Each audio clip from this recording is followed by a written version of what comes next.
Almost 25 to 10 here on RNZ National, and it is time now for Midweek Mediawatch. I am joined from the Wellington studio by Mediawatch's Colin Peacock. Kia ora to you. Kia ora, Emile, and TYVM for having me. YW, Colin, YW. There is only one place to start tonight, and it is, of course, the shock closure of Newshub. Maybe we'll begin with some audio, actually, because, of course, Newshub at 6 had to report on the news of their own demise this evening. This is Michael Mora recounting how it played out, the meeting in which staff were told this morning.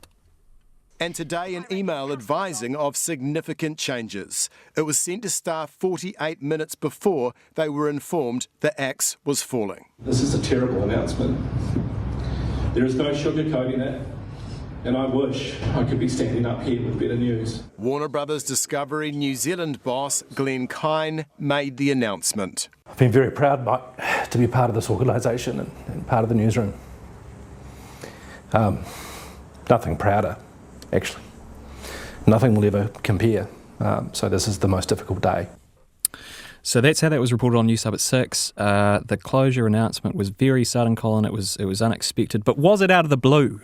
Yeah, not quite, Emile, because they lost around 35 million last year, that channel. And as everybody knows, there's this mega trend going on that's hard to buck. The advertising market is softer, so they're competing for less money with so many players in the market. The costs are going up, inflation and all of that. So we know all that. New Zealand outlet here of Discovery, Warner Brothers, it's just a branch office really of a large company. So not at all illogical that they would look at that on a balance sheet and see it and think we're not going to wear those costs. And they're saying it's a loss-making operation. They don't want to do that anymore. So some people have been saying, maybe a little retrospectively, there were signs, shows that should have started by now, like the new 7 p.m. show that replaced the project, or hasn't showed up, and that maybe these were pointers to what was going to happen, or some indecision that's now been solidified into this quite decisive decision. But I was on 9 to Noon this morning with Mark Jennings, the former TV3 News chief, and he knows all that stuff backwards and forwards about the media and the current conditions, but he was still shocked that they had not gone for some sort of incremental slicing back or rolling back, that they'd taken this pretty definitive step of pushing the button completely. And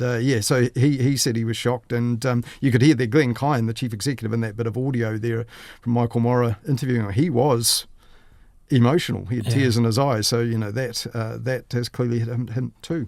You talk about the finality of this, but it is at this stage still being described as a proposal. But is that just corporate speak for it's going to happen? It's as certain as gravity. We just don't want to say that out loud at this point in time.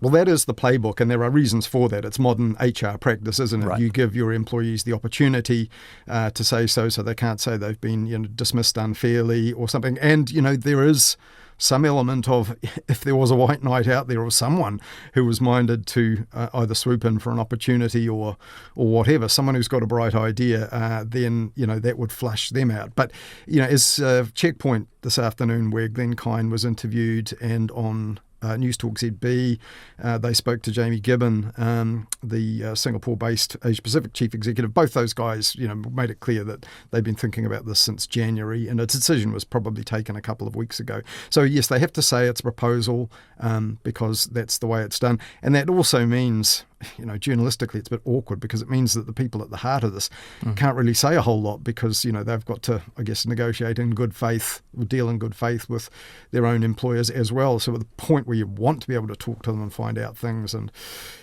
create content out of it, to be a bit crude, it's next to impossible done that way. Now, what, Colin, will this mean for viewers? Because we're talking about Newshub here as opposed to TV3. The channel itself is not being closed down, to the best of your understanding? No, and neither of the other ones that are part of the companies, Eden, Bravo, etc. There's quite a few. Even on the 3Now app, the streaming app, there are ones that aren't on actual broadcast linear television. There are a whole range of channels there. So they'll all go on, you imagine.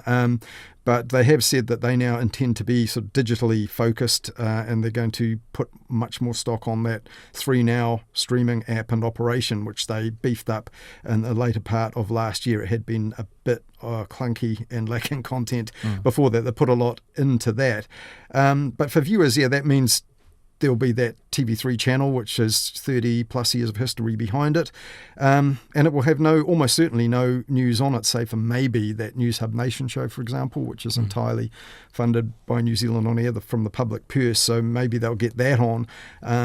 So that's the thing. But also another little knock-on effect, one of the other free-to-air channels, the former Prime channel, now called Sky Open, they took a 5:30 news bulletin produced by Newshub with some of the same content you'd see in Newshub at 6. So that now won't be going on. I don't know what they'll put in its place, if anything. So yes, just less news all round. And it means that, as has been pointed out by others today, viewers clearly lose choice, because if you want a sort of 6 p.m. evening news type of bulletin and a 7 p.m. discussion or current affairs-y type show to follow, TV1's now your only game in town, or will be. TVNZ one, I should say. I've seen a lot of that around. The idea that a lot of that sort of comment that this leaves a virtual TV news monopoly with a Crown-owned TVNZ and One News. Does it really though? Every media company does video content now. There is a massive emphasis on it. 6 p.m. definitely is not the eminent source of news that it once was in the pre-internet times. Do you think, I don't know, is it? Yeah, no, do you know what I mean? Yes, absolutely, and that's a point being made. For example, Simon Barnett's show on News Talk ZB this afternoon, he asked the question, do you value news? Do you watch it? Are you interested? And lots of people rang and say, I'm of that older TV watching demographic, and they would often give their age and say, I don't watch at 6 p.m. anymore. I can get the BBC off the Sky, or some quite a few said, I get Al Jazeera, watch that, which is available on Freeview as well for nothing. Well, indeed, the broadcasting minister said there are options like Sky News, didn't she, Melissa Lee? Yeah, she did, but that's, of course, you've got to pay for that, and you're not going to get New Zealand news from no. that, and that is the point. So, for example, it also means whether TVNZ's Crown-owned, there's, points to be made about the desirability or otherwise of that. But the fact is, if there's only one with a professional reporting team, one, say, team in the Parliamentary Press Gallery, the danger. And this came up, do you remember when Stuff and NZME tried to merge? Right. Yes. And they pressed very, very hard for that, saying, journalists, we need runway to keep journalism alive, and one way to do it is to build this thing of scale. And the Commerce Commission and others submitting was only part of the reason the Commerce Commission didn't greenlight that merge or allow it to progress, was people saying, the dangers of a kind of groupthink. If you have one team of journalists with one editor, what if you have a bad editor, or just one who's not paying attention? Whatever, you have a substandard team. Everyone will suffer. So as has been pointed out, at least you have two, say, teams of television journalists in the gallery. But of course, you're quite right. There are other outlets, and these days everybody's crossing over reporting online. But we have limitless options online. Very few are doing, what I would call professional, standards-based and accountable journalism with an editor looking over their shoulders. All sorts of places you can go for news and information online and video at 6 p.m. or whatever time of the day you want it. But if you're talking about a structure, a team, and and high quality production, because when you watch a budget TV news production, say for example when that outfit GB News got going in the UK, technically it just looked awful. Never mind the content. It's a whole other thing. But had a tough start. It looked so bad, and that's when people said, actually, to do this right, sure, diversity of voices, whatever, but to do this right and to make it look good and slick, and all those things do matter to people because it's part of the presentation that makes them pay attention. That is hard to do. It's costly, and the cost of it is, at the heart of the matter here for Newshub and Warner Brothers Discovery. Plenty of people have a lot of sympathy here for the folks at Newshub. Plenty, as you'd imagine, don't. I'm seeing a lot of people saying things along the lines of, clearly they didn't have enough of a point of difference. They didn't give people enough reason to choose them. They've been around for 35 odd years, 3 News and then Newshub. That point of difference comment, I find that quite interesting. What do you reckon? Do you think that's true? Because I always thought... I think less so than it used to be. It Right. did used to be that you could line up those two bulletins and they would feel very similar. You'd have 10 minutes of stuff, then the last item would be either something international or something a bit light to carry you into the break. They did feel like they had a similar, I don't know what the word is, cadence or something along those lines, and the story selection and the international stuff were always being a lot of US and Anglo type news. So in that sense, they didn't feel all that different. However, when it comes to different interpretations, different presentations of political news, political stories, that's where the competition came into play. You know, like for the political teams, remember there was a time where Newshub was clearly being favoured in their political journalists for leaks, because they could get good mileage out of them. And that created a bit of a different style, whether you liked it or not. And then if you didn't, you had the choice. And, you know, Newshub and some of its journalists are aware that that's not everybody's cup of tea. In fact, John Campbell, I remember him saying that, you know, that he was aware that there were people who would just never, ever, ever watch TV3 when he was on it at 7 p.m. because, you know, they just didn't set in there. And he knew that. And that was just one of those things. You had choice. And again, almost, you know, my previous answer, but two professional teams doing things, you know, in a proper way for, you know, modern professional television. I think it does make a difference. And people do have a choice. And, you know, although audiences are falling, you add it up, there's still hundreds of thousands of New Zealanders watching, you know, in those hours, albeit that it's not quite what it was if you go back to, mid-2000s when they were really, really competing in that time space. You know, they had Prime TV even poaching Paul Holmes to put him on at 7 and Alison Moore, and Campbell Live launched by the then TV3 at 7 and, you know, the Holmes or later Mark Sainsbury show. Yeah. That was really vigorously competed. So within less than 20 years, that audience habit has waned. But, you know, it's still there, and it still even has an influence on news agenda setting and the rest of it beyond the time when people are actually watching in those early evening hours. Another observation I'm hearing a lot of from Winston Peters, who said some really interesting things today, actually. And I also saw the ZB Plus editor, Philip Crump, saying this, that, you know, the news media has lost substantial public trust. And when trust is the currency you trade in, that essentially you trade in for actual, you know, dollars and cents, this sort of thing is inevitable.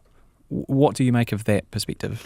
Yeah, I know what he's saying, but and plenty of people say it, and that, you know, the media have a bit of a blind spot when it comes to the fact that, you know, they think they deserve people's trust and respect, and maybe they're not aware that other people feel the opposite. So maybe there's something to be said for that. But that term trust I find a bit weird because, you know, there's always a cynicism, and there has been even before we had this sort of theories about this crisis in trust and people really turning against media, or some people, and being suspicious and cynical.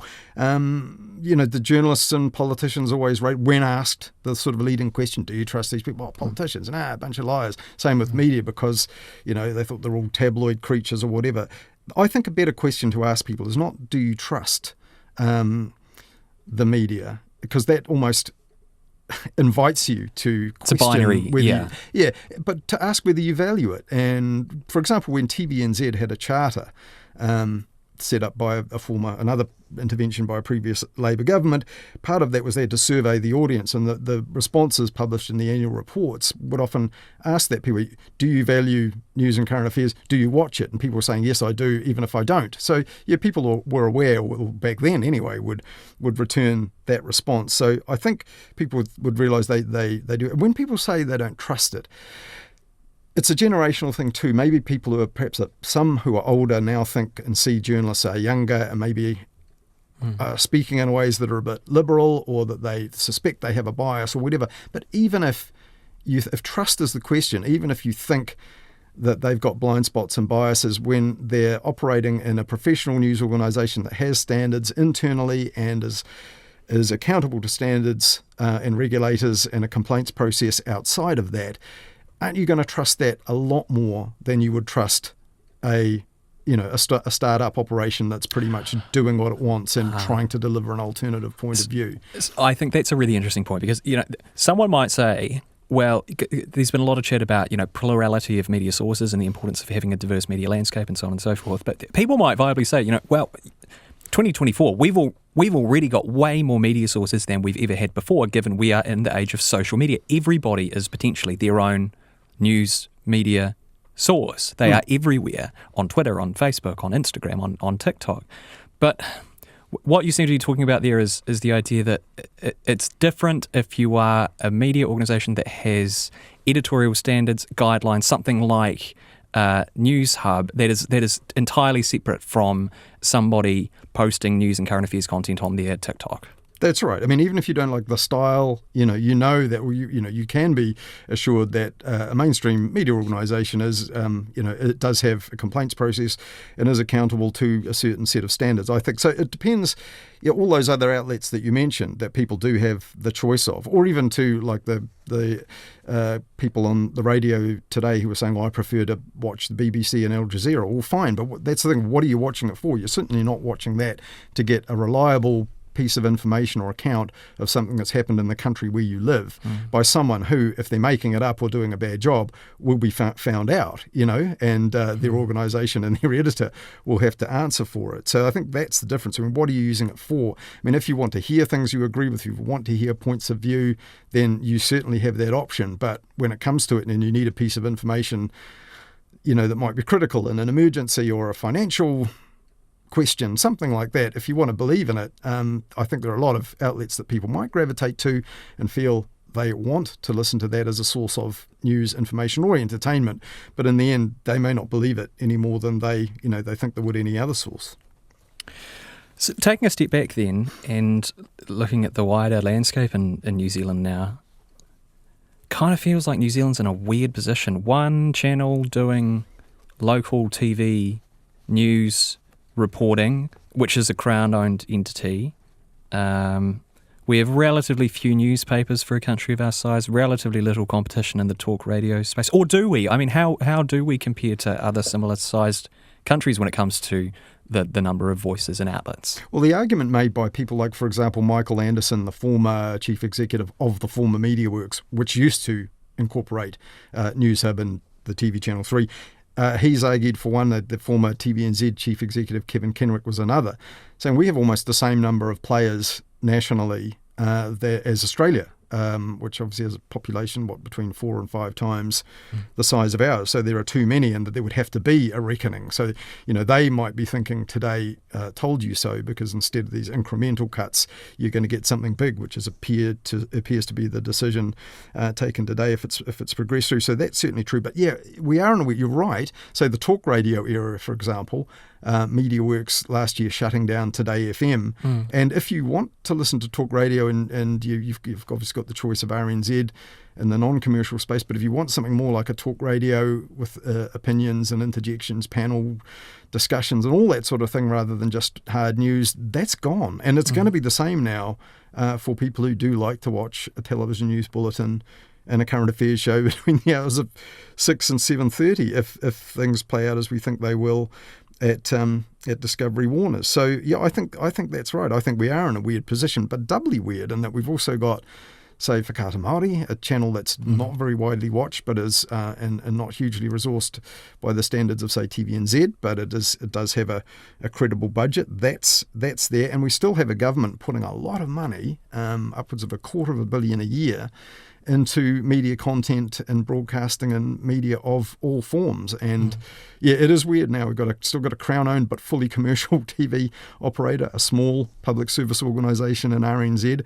Both of those organisations, yes, Crown-owned, state-owned, both doing their own thing online in their own little way. It is a weird mix. You wouldn't design it that way for sure. Indeed, and you're quite right to point out Whakaata Māori there. I should have said 2 news channels doing local news earlier on, so apologies for that. Final question on this, Colin, before we move on. Will the government get involved here? Should the government get involved here? Doubtlessly there will be pressure. Yeah, well, that's already come up, as you mentioned.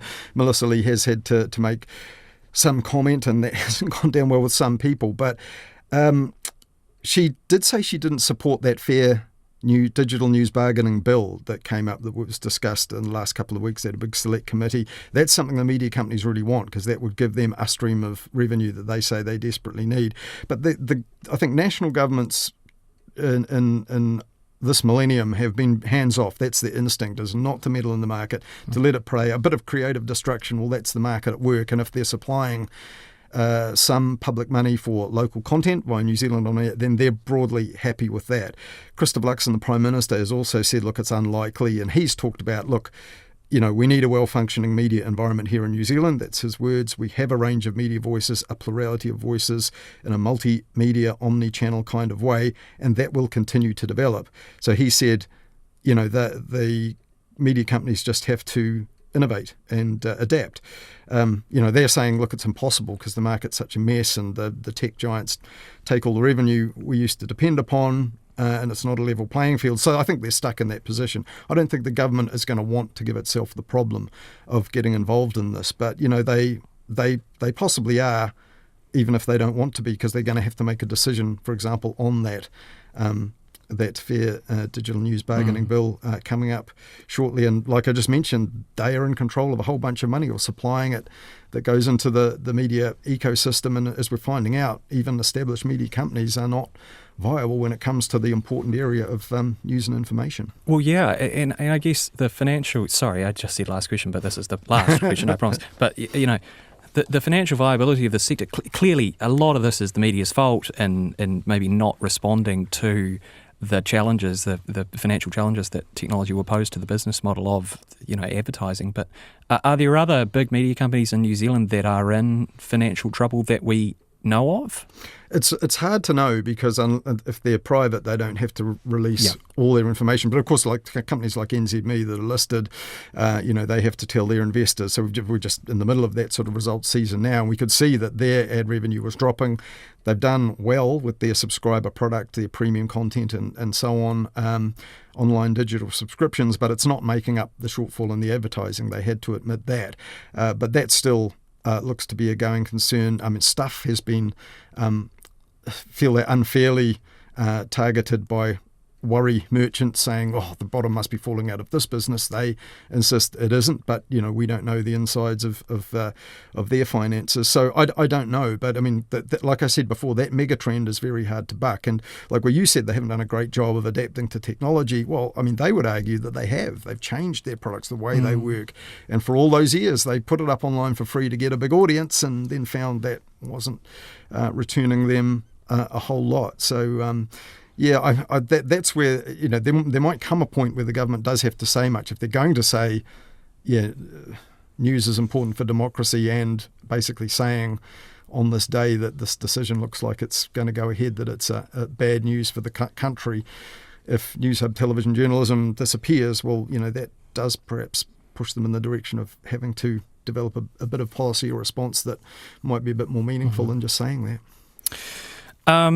About 3 minutes left, so let's talk football and technology, because you heard something in a football podcast that alarmed you, Colin. Yeah, well, I wonder if you might have heard it too. So this was the Totally Football Show, which is part of The Athletic, and a big podcast and subscriber-based empire. They are now sponsored by Google Pixel cameras and technology, and they've been running ads that say they use it to fix their reports by screening out distracting fan noise from pitchside reports.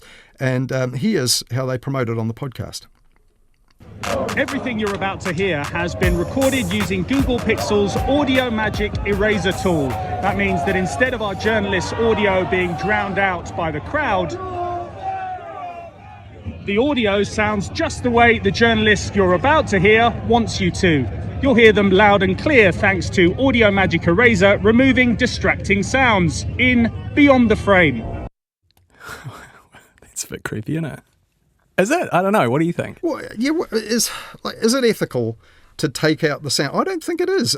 Isn't, because I love that bit where you hear some oik in the crowd, swearing or belling, and can't be screened out by those pitch-side microphones. Great. So I think they're saying, of course, when we record something, sound engineers will screen out. They'll use EQ because you want people to be able to hear it. But when you're at a live event and that's happening, that's part of the atmosphere. I think that's a bit wrong, and it seems a bit weird for me, for an organisation that reports on sport to be saying, we can get rid of the people who are presumably the same audience they want to attract to their podcast. So we don't like the noise you make because it drowns out our reporters. I think they just have to shout louder and keep the oiky crowd noise. It's amazing what technology can let you do now, though, isn't it? Like, I remember I sent you a clip from the Super Bowl halftime show of Alicia Keys performing, and in the live performance, her voice cracks on the first note. And it's actually quite beautiful, I think, because it emphasises the liveness of the performance. But in the NFL's